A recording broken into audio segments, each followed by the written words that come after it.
Shalom sahabat.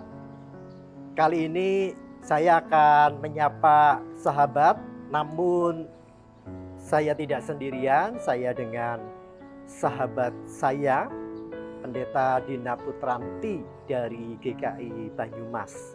Kiranya melalui kebersamaan ini kita boleh bersama-sama saling sharing tentang pelayanan. Halo Pendeta Dina. Halo Kak Guntur. Gimana kabar? Puji Tuhan baik. Kak Guntur apa kabar? Sama kita, baik. Puji Tuhan. Dimana saja, kapan saja, terus melayani Tuhan kan? Siap. Saya boleh menyapa dulu ya? Oke. Halo sahabat GKI Cinere. Senang sekali bisa berjumpa dengan para sahabat semua. Meskipun kita ketemunya hanya lewat sapaan gembala nih.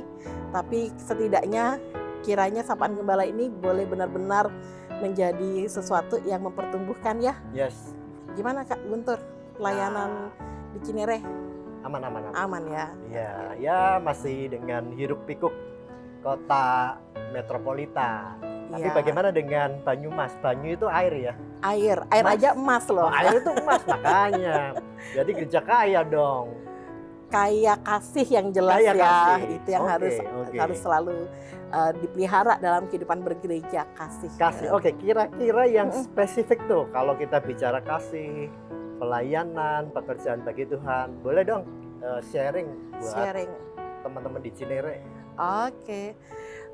Sebenarnya kalau ngomongin pelayanan gitu ya, mau di Cinere, di Banyumas atau di mana aja, tidak jauh beda sih sebenarnya Kak Guntur. Problematikanya, suka dukanya pasti sama ya. Cuman Yes. bedanya adalah letaknya aja sih ya, lokasinya. Yeah. Kemudian dinamika kehidupan jemaat, nah itu yang membedakan.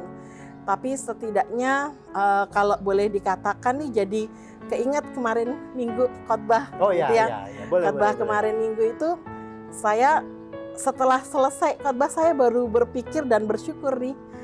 Kalau saya bilang, wah jemaat Cinere yang terlibat pelayanan cuma 20% gitu ya.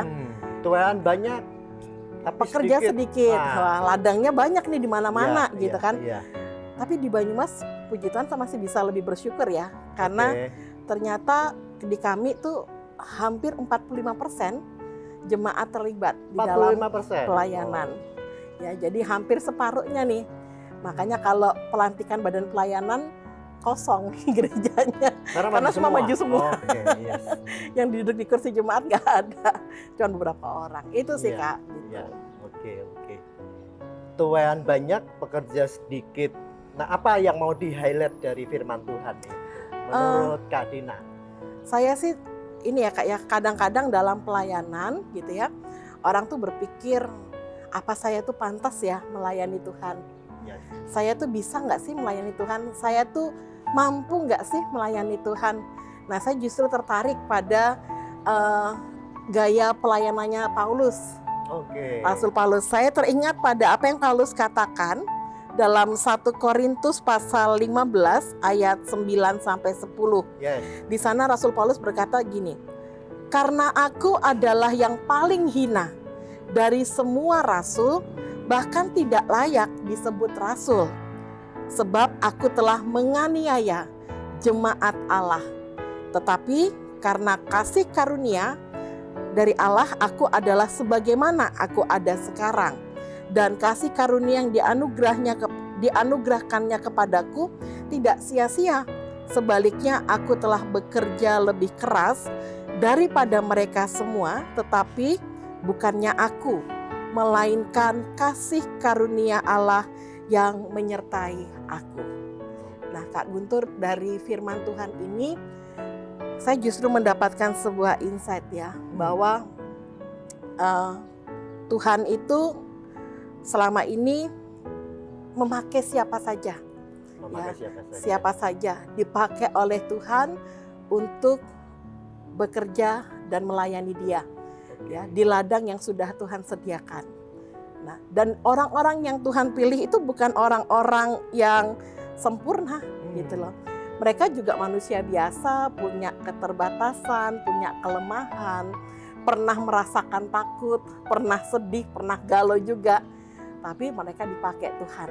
Jadi sebenarnya kuncinya adalah semua itu hanya karena kasih karunia Allah.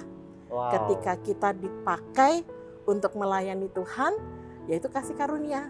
Jadi sebenarnya jangan sampai kita menolak kasih karunia Allah di dalam kehidupan kita. Baik. Dipakai kasih karunia, saya jadi ingat nih, ini kan kita nggak janjian tapi sama-sama Iya. pakai batik Parang. Seingat saya waktu pelayanan saya ke Banyumas, di sana ada pemberdayaan ekonomi tentang batik ya. Mungkin Betul. boleh sharing sedikit tentang anugerah itu. Iya, jadi Banyumas itu kan jemaat yang terbatas gitu ya. Nah jadi kami itu memang kebetulan anggota jemaat kami ada yang punya usaha batik. Oke. Jadi kami bekerja sama untuk melakukan sebuah pemberdayaan ekonomi jemaat Oke. dengan membuat batik yang kami juga jual gitu ya Khas Banyumas ya. untuk khas Banyumas. Ini yang saya pakai juga khas Banyumas. Baik deh, kapan-kapan nanti kita rombongan Cinere ke Banyumas. Dengan senang hati. Dengan senang hati kita sharing Boleh pelayanan. banget. Kapan saja, di mana saja. Iya. Kita terus semangat karena Tuhan mau pakai untuk Iya. kita bekerja. Kerja. Ada satu lagi Kak, Oke. yang saya mau katakan nih Boleh.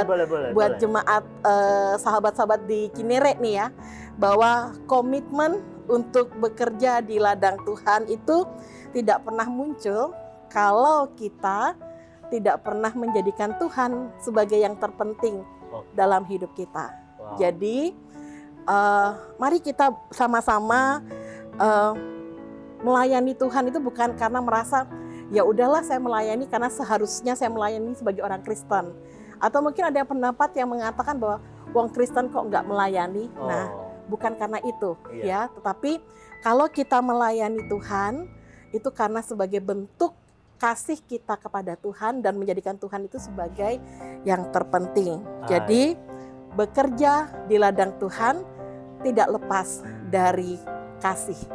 Dimanapun, kapanpun, selagi ada kesempatan, layani Tuhan. Iya, betul dong. Jadi apapun yang terjadi, mau kerja buat Tuhan, ya harus tetap komit. Yang penting kasih kita kepada Tuhan. Jadi, ayo sama-sama kita kerja buat Tuhan. Apapun yang terjadi, walaupun kata orang kerja buat Tuhan itu nggak mudah. Tapi semangatnya, kerja buat Tuhan selalu manis. Cocok, kerja Iya. buat Tuhan selalu manis. Tetap semangat. Oke sahabat, sharing yang manis sekali dari Pendeta Dina. Kiranya terus mempermanis kehidupan Anda dimanapun berada. Tuhan Yesus memberkati.